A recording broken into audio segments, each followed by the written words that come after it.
കുന്നംകുളത്തെ VS Sujith എന്ന യുവാവിനെ police സ്റ്റേഷനിൽ കൊണ്ടുപോയി അതിക്രൂരമായി മർദ്ദിച്ച സംഭവം കക്ഷി രാഷ്ട്രീയ ഭേദമന്യേ വലിയ ചർച്ചാ വിഷയമായിരിക്കുകയാണല്ലോ.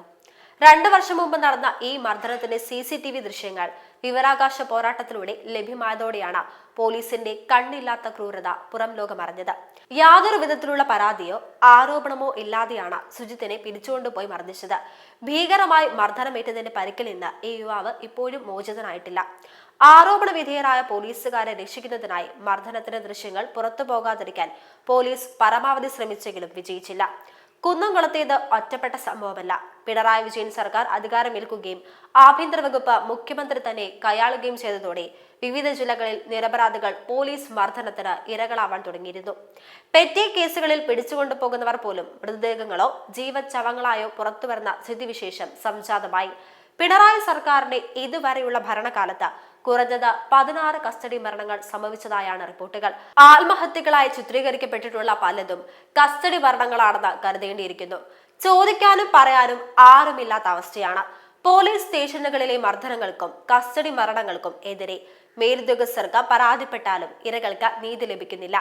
എന്തുകൊണ്ട് ഇങ്ങനെ സംഭവിക്കുന്നു എന്ന് ചോദിച്ചാൽ ആഭ്യന്തര വകുപ്പ് കൈകാര്യം ചെയ്തവരുടെ പിഴവാണെന്ന് നിസ്സംശയം പറയാം. ഇടതു ഭരണത്തിൽ പോലീസ് വൻതോതിൽ രാഷ്ട്രീയവൽക്കരിക്കപ്പെട്ടിരിക്കുന്നു. ഭരണത്തിന് നേതൃത്വം കൊടുക്കുന്ന CPM-ഉം പോലീസുകാരും തമ്മിൽ അവിഹിത ബന്ധം തന്നെയാണ് നിലനിൽക്കുന്നതെന്ന് വേണമെങ്കിൽ പറയാം. CPM-നെയും സർക്കാരിനെയും നിയമവിരുദ്ധമായി പിന്തുണച്ചാൽ തങ്ങൾക്ക് എന്ത് അതിക്രമങ്ങൾ വേണമെങ്കിലും ചെയ്യാം എന്നൊരു മാനസികാവസ്ഥ പോലീസുകാർക്ക് ഇപ്പോൾ വന്നിട്ടുണ്ട്. നിയമവിരുദ്ധമായി എന്തൊക്കെ ചെയ്താലും സർക്കാർ ഒപ്പമുണ്ടാകുമെന്നും പോലീസുകാർ കരുതുന്നു. മുഖ്യമന്ത്രിയുടെ നവകേരള യാത്രക്കിടെ പ്രതിഷേധിച്ചവരെ പോലീസ് മർദ്ദിച്ചപ്പോൾ അത് രക്ഷാപ്രവർത്തനമാണെന്ന് വ്യാഖ്യാനിക്കുകയായിരുന്നല്ലോ ആഭ്യന്തരമന്ത്രി കൂടിയായ പിണറായി വിജയൻ ചെയ്തത്. കാക്കിക്കുള്ളിലെ കുറ്റവാളികൾക്കുള്ള സന്ദേശമായിരുന്നു ഇത്.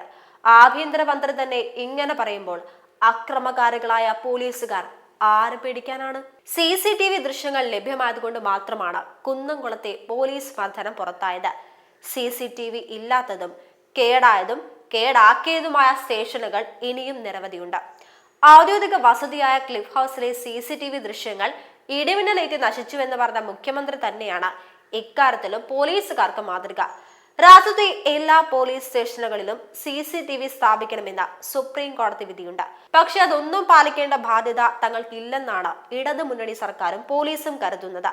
പല കാരണങ്ങളാൽ പോലീസ് സ്റ്റേഷനിൽ പിടിച്ചുകൊണ്ടുവരുന്നവരുടെ മേൽ ചെന്നാകളെ പോലെ ചാടി വീഴാൻ പോലീസുകാർക്ക് ധൈര്യം നൽകുന്നത് ഈ ദൃശ്യങ്ങൾ പുറത്തു പോകില്ലെന്ന് ഉറപ്പാണ്. കൊലപാതകം ഉൾപ്പെടെ എന്ത് കുറ്റകൃത്യങ്ങൾ ചെയ്താലും തങ്ങൾ ശിക്ഷിക്കപ്പെടില്ലെന്ന് പോലീസുകാർക്കറിയാം. എറണാകുളം ജില്ലയിലെ വരാപ്പുഴയിൽ ശ്രീജിത്ത് എന്ന യുവാവ് പോലീസ് മർദ്ദനമേറ്റു മരിച്ച വാർത്തയും നാം കണ്ടതാണ്. ഇതിന് ഉത്തരവാദിയായ പോലീസ് ഉദ്യോഗസ്ഥന് പിന്നീട് സ്ഥാനക്കയറ്റം ലഭിക്കുകയാണുണ്ടായത്. പോലീസുകാർ പ്രതികളാകുന്ന കേസുകൾ സർക്കാരിന്റെ ഒത്താശയോടെ ഒന്നുമല്ലാതായി പോകുന്നു. ആരോപണ വിധേയരാവുന്ന പോലീസുകാർക്ക് പരമാവധി ലഭിക്കുന്നത് ഒരു സസ്പെൻഷൻ മാത്രമാണ്. സസ്പെൻഷൻ ശിക്ഷയല്ലെന്ന വസ്തുത പലപ്പോഴും വിസ്മരിക്കപ്പെടുന്നു. 6 മാസത്തിനു ശേഷം ജോലിയിൽ തിരിച്ചു കയറുന്ന പോലീസുകാർക്ക് മുഴുവൻ ശമ്പളവും ലഭിക്കും. ഫലത്തിൽ കസ്റ്റഡി മരണം ഉൾപ്പെടെയുള്ള പോലീസ് അതിക്രമങ്ങൾക്ക് ലഭിക്കുന്ന പാരിതോഷികം തന്നെയാണിത്. പോലീസ് സംഘടിത കുറ്റവാളികളായി മാറിയാൽ പൗരന്മാരുടെ ജീവിതം ദുരിതമയമാവും. പോലീസ് നേരെയായാൽ ആ ഒറ്റ കാരണം കൊണ്ട് തന്നെ സമൂഹവും നന്നാവും. ജനങ്ങൾ തെരഞ്ഞെടുക്കുന്ന സർക്കാരിന് ഇങ്ങനെയൊരു സാഹചര്യം സൃഷ്ടിക്കേണ്ട ഉത്തരവാദിത്തമുണ്ട്. അതിന് പോലീസിലെ ക്രിമിനലുകളെ നിലയ്ക്ക് നിർത്തുക തന്നെ വേണം.